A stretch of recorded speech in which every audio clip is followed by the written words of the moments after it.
আসসালামু আলাইকুম। Hi everyone, welcome to my channel. Friends, আজকে আমি তোমাদের সাথে Dove beauty moisturiser conditioning facial ফর্মটি রিভিউ করব। এই ফেস ওয়াশটি তোমাদের কতটুকু বেনিফিট দিবে এবং এই ফেস ওয়াশটি কোন টাইপের স্কিনে তোমরা ব্যবহার করতে পারবে, চলো জেনে নেওয়া যাক। ডাভ সাবানের সাথে আমরা একটু বেশিই পরিচিত, কিন্তু ডাভ সাবানের থেকে যদি ফেস ওয়াশটা ব্যবহার করা যায় সেটা মনে হয় বেটার হবে।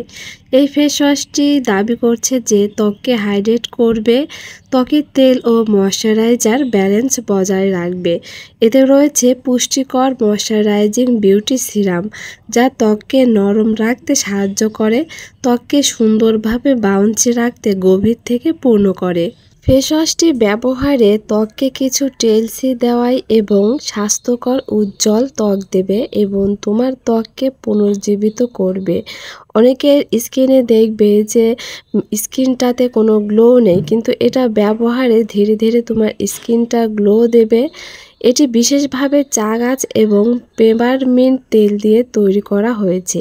এটি তোমার ত্বককে গভীরভাবে পরিষ্কার করবে এবং স্কিনটা স্মুথ দেখাবে। এতে প্রাকৃতিক অ্যান্টিব্যাকটেরিয়াল বৈশিষ্ট্য রয়েছে।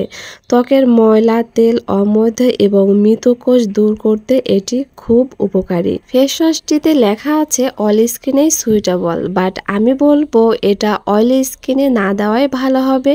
এছাড়া dry skin, combination skin, normal skin, sensitive স্কিনের যারা আসো তারাও এটা ব্যবহার করতে পারবে। ফেস ওয়াশটি রাতে এবং সকালে যদি দুইবার ইউজ করো তাহলে রেজাল্টটা ভালো পাবে।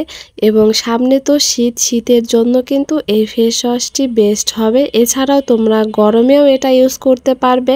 বিশেষ করে যাদের স্কিনটা খুবই রাফ বা ড্রাই ফিল হয় তারা এটা ব্যবহারে ভালো রেজাল্ট পাবে। ফ্রেন্ডস, ভিডিওটি ভালো লাগলে অবশ্যই লাইক দিবে এবং নেক্সট কি ভিডিও চাচ্ছ কমেন্ট বক্সে জানাবে। আল্লাহ হাফেজ।